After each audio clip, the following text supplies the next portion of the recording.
세상에서 가장 비싼 골동품 시계인 파텍 필립이라는 손목 시계, 이게 약 1,100만 달러 정도 된다고 합니다. 이게 한국 돈으로 하면 130억, 손목 시계 하나가 130억이라는 거예요. 이 시계가 세상에서 가장 정확한 시계여서 비싼 것이 아닙니다. 골동품 시계를 수집하는 사람은 시간을 알기 위해서가 아니죠. 이들은 이 시계가 얼마나 정확한지에는 관심이 없습니다. 오로지 외적인 것에만 관심이 있죠. 이것을 누가 만들었고 무엇으로 만들어졌는지, 금으로 만들었다면 순금인지 17금인지, 더 비싼 시계를 만들기 위해서 거기에 보석을 넣기도 합니다. 이것은 시계라고 하기보다는 하나의 장식품입니다. 비싼 시계지만 본래의 취지인 시간을 알리는 데는 관심이 없습니다. 오로지 어떤 보석으로 치장하고 있는가, 얼마나 비싼가에만 관심이 있습니다. 이 정도 되면 이것은 시계라고 보기는 어렵죠.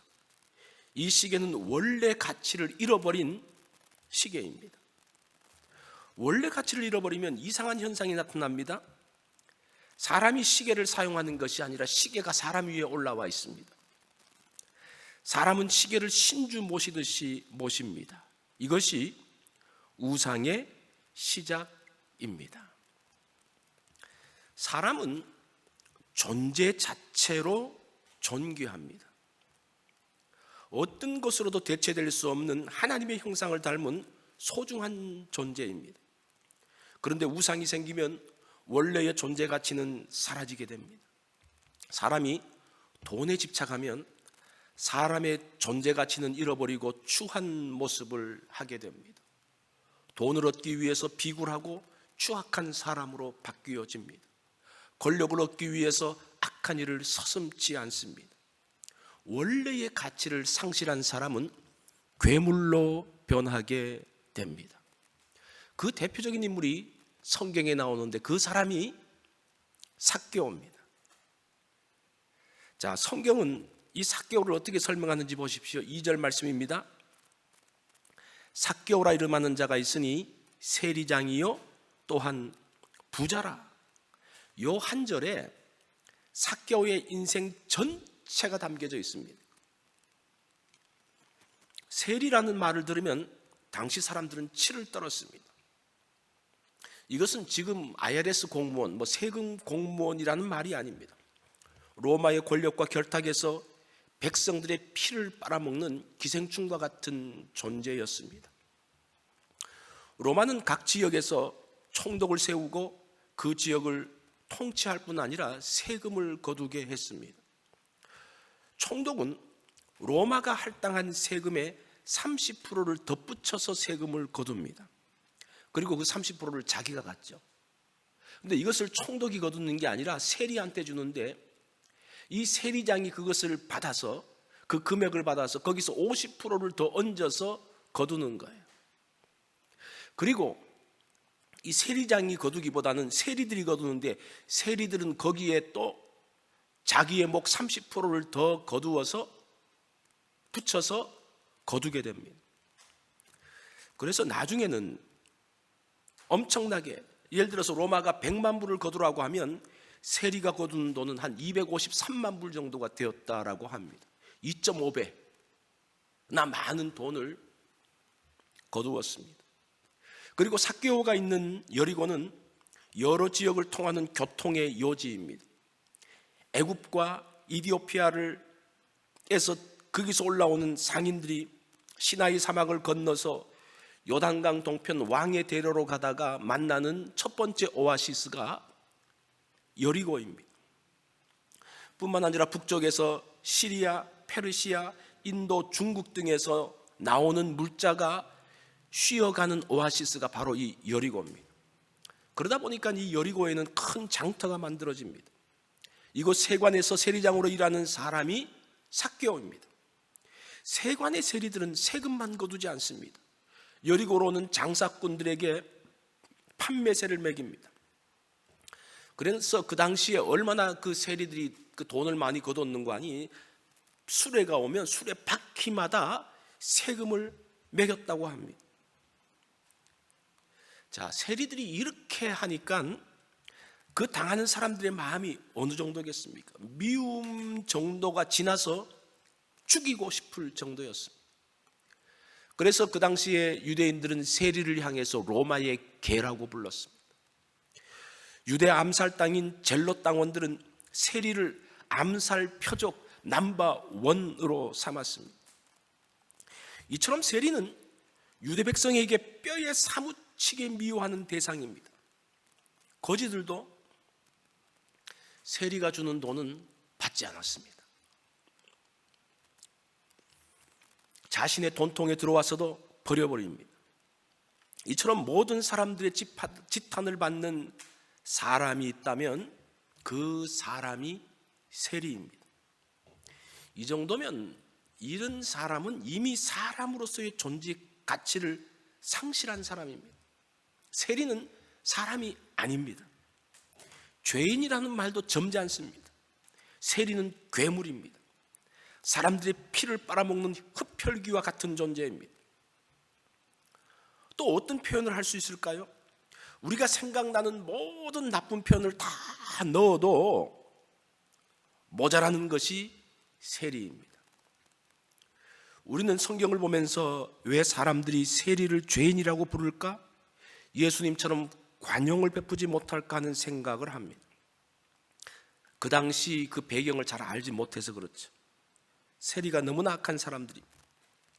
그래서 예수님이 세리에게 다가가는 것을 싫어했습니다. 왜 그 집에 들어갑니까?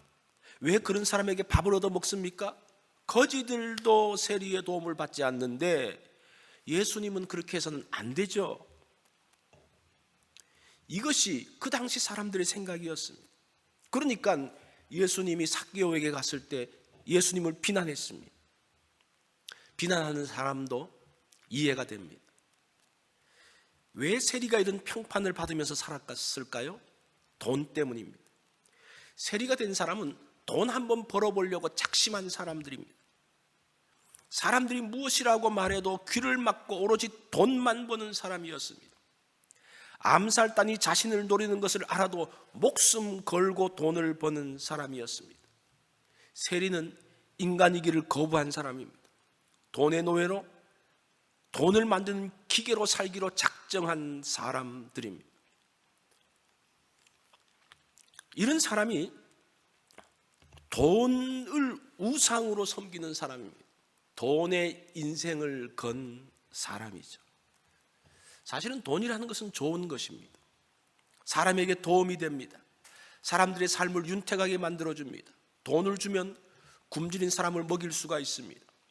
병든 사람이 치료를 받을 수가 있습니다. 돈이 사람을 위해서 사용될 때는 돈은 가치를 발휘합니다. 사람을 가치 있는 사람으로 만들어주는 것도 돈입니다.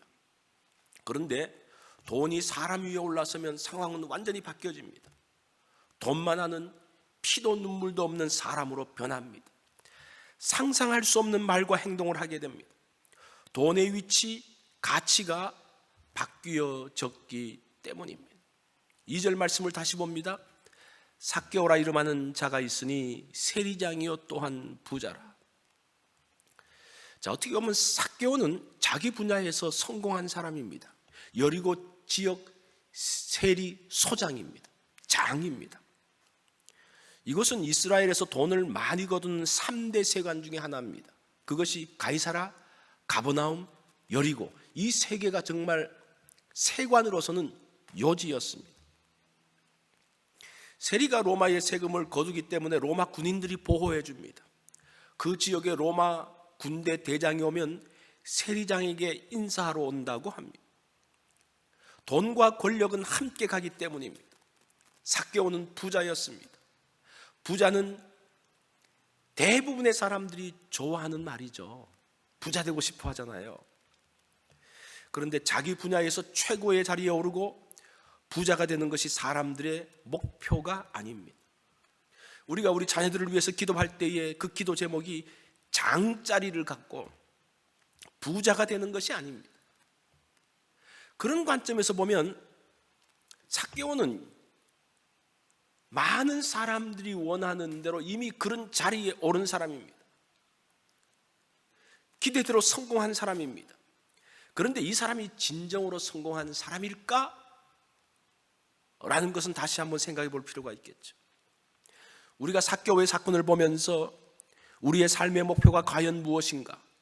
우리 자녀들에게 제시할 인생의 목표가 무엇인지를 다시 한번 생각해 볼 수가 있습니다. 자, 그 자리에서는, 그 방면에서는 삭개오는 모든 것을 다 이룬 사람이죠. 자기 분야에서 최고의 자리에 올랐습니다. 자신이 원하는 대로 원 없이 돈을 벌었습니다. 자, 그러면 행복해야 되죠. 그런데 삭개오는 갈등합니다. 자기가 세운 목표대로 왔는데, 정상에 왔는데, 정상에 도달하고 난 다음에 이것은 아니지라는 생각이 들기 시작합니다. 그렇지만 무엇이 문제인지 정확하게 알지 못합니다. 그래서 삭개오는 고민하면서 길을 찾고 있었습니다. 오늘 본문을 자세히 보면 삭개오의 갈등과 변화의 모습이 잘 나타나고 있습니다. 자, 오늘 본문은 처음과 마지막이 완전히 다릅니다. 처음에는 악하게 살아온 죄인 삭개오를 말하는데 그 마지막에는 아브라함의 자손이라고 말하고 있습니다. 도대체 어떤 일이 벌어졌기에 사람이 이렇게 바뀔 수가 있을까요? 삭개오 사건의 핵심은 가치의 회복입니다. 사람들은 가치 있다고 생각하는 것에 투자를 합니다. 어떤 분들 보면 별로 꾸미지도 않고 옷도 잘 안 사는 분인데 건강식품에는 아낌없이 돈을 투자하는 사람들이 있습니다. 이 사람의 가치는 어디에 있습니까? 건강에 있는 거죠. 이게 가치관이에요. 사람마다 소중하게 생각하는 것이 있습니다. 여기에서 가치관이 만들어지죠. 삭개오가 가장 가치 있게 생각하는 게 뭡니까? 돈입니다. 그런데 그것이 바뀌었어요. 그 증거가 8절에 나옵니다. 삭개오가 서서 주께 여짜오되 주여 보시옵소서 내 소유의 절반을 가난한 자들에게 주겠사오며 만일 누구의 것을 빼앗은 일이 있으면 내 갑절이나 갚겠나이다고 합니다. 삭개오가 예수님을 만나고 난 다음에 처음 한 말이 자기 재산의 절반을 가난한 사람에게 주겠다는 거예요. 지금 이 세리장 삭개오가 어떤 사람입니까? 돈을 위해서, 돈 벌기 위해서 자기 목숨까지 걸고 정말 사람들의 악한 비난을 다 들으면서도 오로지 돈 했던 사람이 지금 뭐라고 이야기합니까? 자기 재산의 절반을 나누겠다는 거예요. 이것처럼 큰 변화가 어디 있습니까? 뭔가가 바뀐 거예요. 무엇이 바뀌었습니까? 가치가 바뀌어졌다는 겁니다. 사람들이 예수님 만나는 것을 두려워합니다. 왜냐하면 삭개오처럼 될까 봐. 교회 나오지만 깊이 들어오지 못합니다. 다른 사람에게는 열심으로 하라고 말하고 단기 선교 가라고 말하지만 자신은 안 갑니다. 왜냐하면 나를 선교사로 부를까 봐. 나에게 어떤 더 큰 헌신을 요구할까 봐 못합니다. 사실 이런 사람은 진정으로 예수님을 만나지 못한 것 같아요. 삭개오 사건은 성경에 나오는 사건 중에 가장 큰 기적입니다. 병자가 고침을 받는 것, 귀신이 떠나는 것, 이건 다 수동적인 사건이죠. 그런데 삭개오의 사건은 능동적으로 자신이 선택한 것입니다. 자기 재산을 다 내어놓았습니다. 이것이 삭개오 사건의 독특성입니다. 왜 그렇습니까? 왜 이런 행동들을 합니까? 새로운 가치를 찾았기 때문입니다. 새로운 가치의 발견은 어떻게 일어날까요? 이게 오늘 본문의 메시지예요. 이것을 한마디로 말하면 오늘 본문은 두 가지인데 삭개오의 갈등과 예수님의 초청입니다. 갈등과 초청, 이 두 개가 삭개오의 인생을 변화시킨 중요한 키입니다. 삭개오는 자신의 목표를 향해서 열심히 달려갔습니다. 이것을 이루기까지 얼마나 많은 어려움이 있었을까요? 그러나 목표만 생각하고 지금의 자리에 이르렀습니다. 그것을 누렸습니다. 그런데 시간이 지나면서 갈등이 생깁니다. 이런 갈등의 원인은 그 부모에게 있었던 것 같습니다. 삭개오는 경건한 부모 밑에서 자랐습니다. 부모는 삭개오에게 좋은 신앙을 전수하기 원했습니다. 그 힌트가 이름에서 나옵니다. 삭개오라는 이름의 뜻이 순전하다, 정의롭다라는 뜻입니다. 부모님은 자신의 아들이 말씀대로 바르게 순전하게 살기를 원했습니다. 그런 소원을 담아서 삭개오라는 이름을 지어주었습니다. 그것을 잊고 지내다가 어느 순간 부모님을 생각하고 자신의 이름의 뜻을 생각하기 시작합니다. 부모들이 자녀에게 한 말은 언젠가는 생각납니다. 계속 말씀을 들으면서 그것이 마음 깊숙한 곳에 새겨져 있습니다. 그리고 결정적인 순간에 그것이 올라옵니다. 그래서 우리 자녀들에게 어떤 가치관을 심어주고 어떤 말을 하느냐가 중요합니다. 너는 절대 져서는 안 돼, 뭐 이렇게 말하는 부모들 있죠. 매 맞고 오면 야 가서 한 대라도 때리고 와, 이렇게 교육하면 강하게 되는 게 아니라 괴물이 됩니다. 어떻게 모든 사람을 다 이길 수가 있습니까? 자기가 감당할 수 없는 사람이 있습니다. 근데 그 사람에게 한 대 때리려고 그러면 어떡합니까? 해괴한 방법을 써서 그 일을 해야 되는 거예요. 이게 얼마나 아이를 망치는 말인지 모릅니다. 삭개오, 정의롭고 순전하게 자라서 하나님을 기쁘시게 하는 자가 되거라. 이 말, 자신의 이름이 불려질 때마다 부모님이 나한테 원했던 그 마음의 소원들을 생각하게 되죠. 이런 말이, 이런 이름이 삭개오에게 예수님을 만나게 하는 기회가 되었습니다. 그래서 만남은 오랜 세월 준비되어진 가운데 이루어집니다. 삭개오가 얼마 동안은 돈을 위해서 일생을 바치며 살았지만 어느 순간 자신이 원래 있어야 하는 것을 생각하면서 고민하기 시작했습니다.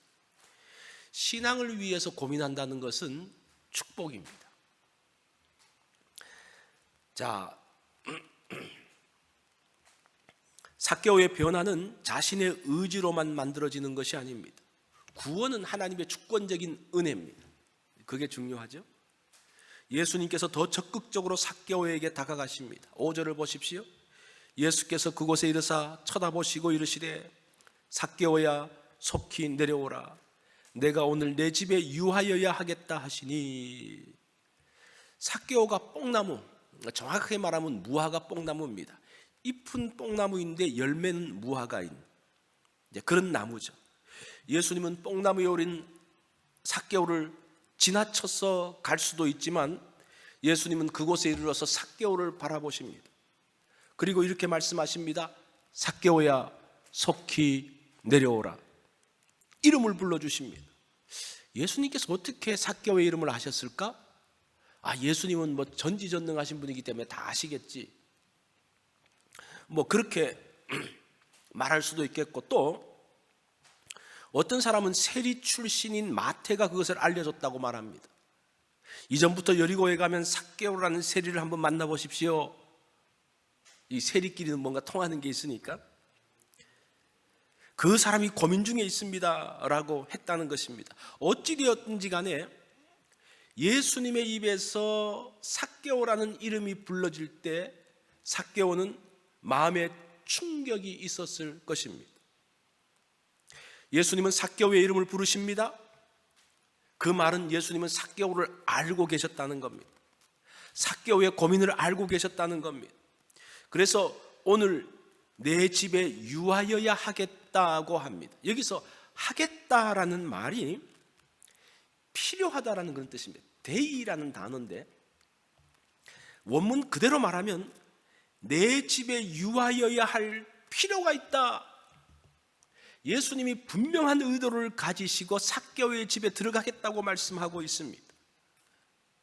삭개오가 예수님을 만나기 위해서 간 것처럼 보이지만 실제 내용을 보면 예수님께서 삭개오를 만날 계획을 세워 놓으셨습니다. 그래서 삭개오에게 다가가시고 이름을 부르시고 내 집에 가겠다고 말씀하십니다. 예수님께서 부르실 때에 삭개오의 반응을 보십시오. 6절입니다. 급히 내려와 즐거워하고 영접하거늘. 삭개오가 한 것은 즐거워하고 영접하며 받아들인 것입니다. 복음서를 보면 예수님을 만나고 삭개오처럼 즐거워하는 사람이 흔하지 않습니다. 이게 당연한 게 아니고 아주 독특한 반응이라는 겁니다. 삭개오 사건 이전에 바디메오가 눈을 뜨는 사건이 있었죠. 그 전에 어떤 사건이 있었는 거 아니? 부자 청년 이야기가 나옵니다. 누가복음 18장 18절에 보면 그 부자는 관원이었고 부자였던 청년이 예수님께 와서 묻습니다.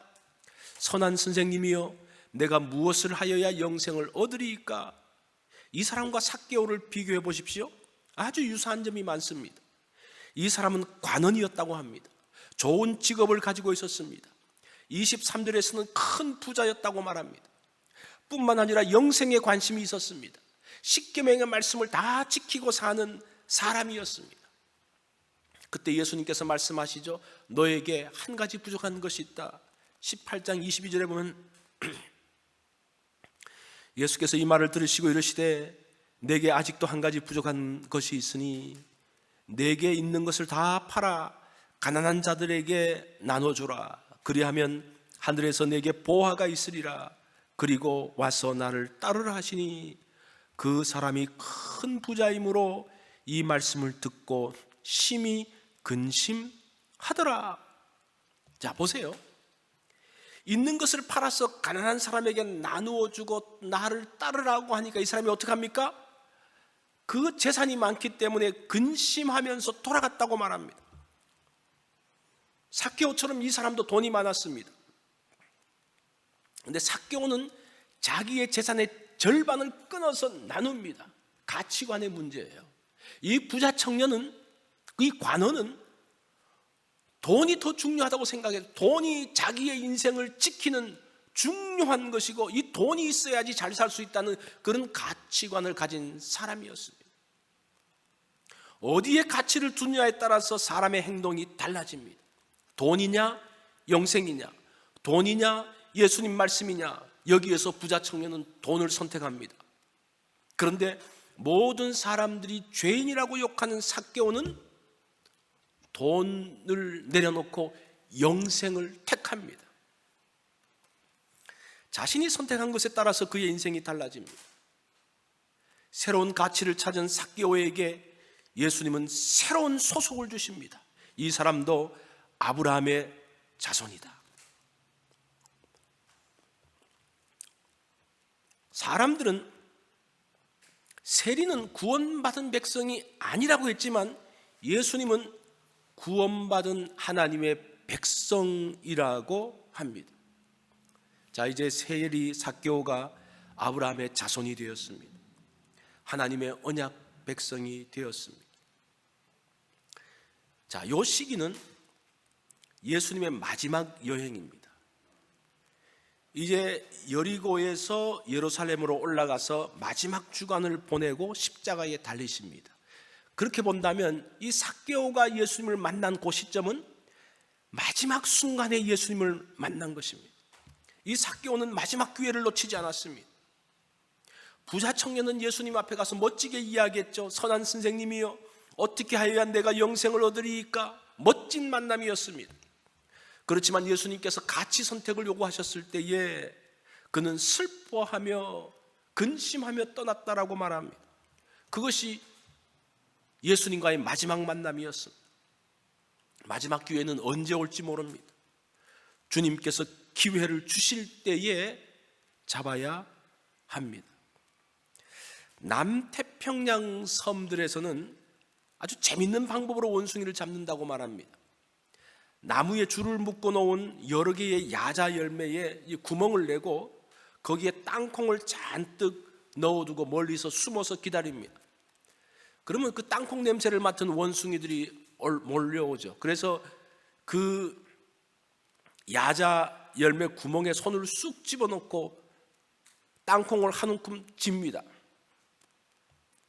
그때 사람이 나타나서 원숭이를 잡습니다. 사람이 오면 원숭이가 도망해야 되는데 꽥꽥 소리를 지르면서 펄쩍펄쩍 뛰기만 할 뿐 도망가지 못합니다. 왜냐하면 야자 열매에서 손이 빠지지 않기 때문입니다. 땅콩을 놓으면 손을 뺄 수 있는데 땅콩을 놓지 못합니다. 그러다가 원숭이가 잡힌다고 합니다. 무엇이 중요합니까? 땅콩입니까? 자유입니까? 땅콩입니까? 생명입니까? 원숭이들은 땅콩을 포기하지 못하다가 잡히고 맙니다. 이처럼 내가 가치 있게 생각하는 것이 나를 죽이기도 하고 나를 살리기도 한다는 거예요. 나를 괴물처럼 만들기도 하고 나를 복되게 만들기도 합니다. 예수님을 만날 때의 진정한 가치를 알게 됩니다. 바른 가치관이 인생을 복되게 합니다. 여러분은 어떤 가치를 향해 가고 있습니까? 예수 그리스도 안에서 참 가치를 발견하는 그러한 날들이 되어지기를 바랍니다.